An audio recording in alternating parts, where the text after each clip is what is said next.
Λοιπόν, πάμε να δούμε κάποια βασικά πράγματα για τις κατατακτήριες εξετάσεις του καποδιστριακού, κατατακτήριες εξετάσεις ψυχολογίας του καποδιστριακού. Υπενθυμίζω ότι έχει εδώ και κάποια χρόνια βγει ένα FAQ το οποίο ορίζει ως ποσοστό το 12% επί των εισαχθέων, οπότε μιλάμε για περίπου 20 άτομα τα οποία μπαίνουν στη σχολή μέσα από τις κατατακτήριες εξετάσεις, 20 που πετυχαίνουν, 20 οι καλύτεροι 20 βαθμοί συνδυασμός βαθμολογίας από τις εξετάσεις. Από πέρσι, και θα πάμε με αυτά τώρα, έχουν ορίσει τα 3 μαθήματα. Τα τελευταία χρόνια κάπως έχουν μία ροή ως προς την αλλαγή των μαθημάτων που δεν την είχαν παλιά, δηλαδή αλλάζουν πιο συχνά τα μαθήματα, παλιά ήταν πιο σταθερά. Ξεκινάμε με την εισαγωγή στην ψυχολογία. Το δεύτερο μάθημα είναι η ιστορία της ψυχολογίας και το τρίτο μάθημα είναι η ψυχολογία της προσωπικότητας. Ας δούμε ενδεικτικά ποιο θέλουμε να δούμε. Ας δούμε το κομμάτι της εισαγωγής της ψυχολογίας που αναφέρεται στην ψυχολογική ανάπτυξη. Εκεί θα χρησιμοποιήσουμε ένα βιβλίο που το έχω από τα χρόνια μου στη σχολή.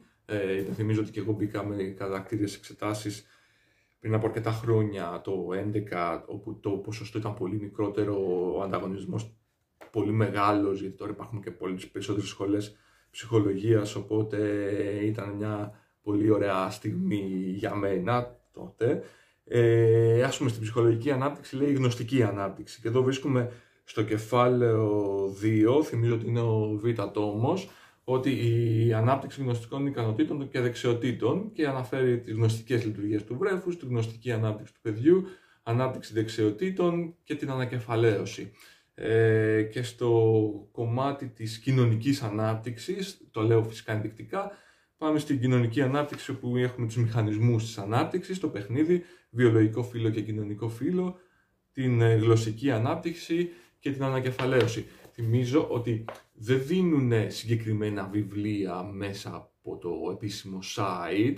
Μέσα στη σχολή έχουμε κάνει συγκεκριμένα βιβλία, όμως πάντα καλό είναι να έχουμε πολλά βιβλία για να μπορούμε να πετύχουμε το 100% της κάλυψης της ύλης και να μην έχουμε κάποια έκπληξη όπου να μπει ένα θέμα το οποίο δεν γνωρίζουμε και αυτό θα είναι καταστροφικό, είναι σαν ηχηρή θανάτου τα μαθήματα και είναι back to back πλέον, οπότε καλό είναι να έχουμε πολλά συγγράμματα και θα έχουμε πολλά συγγράμματα με σκοπό να καλύψουμε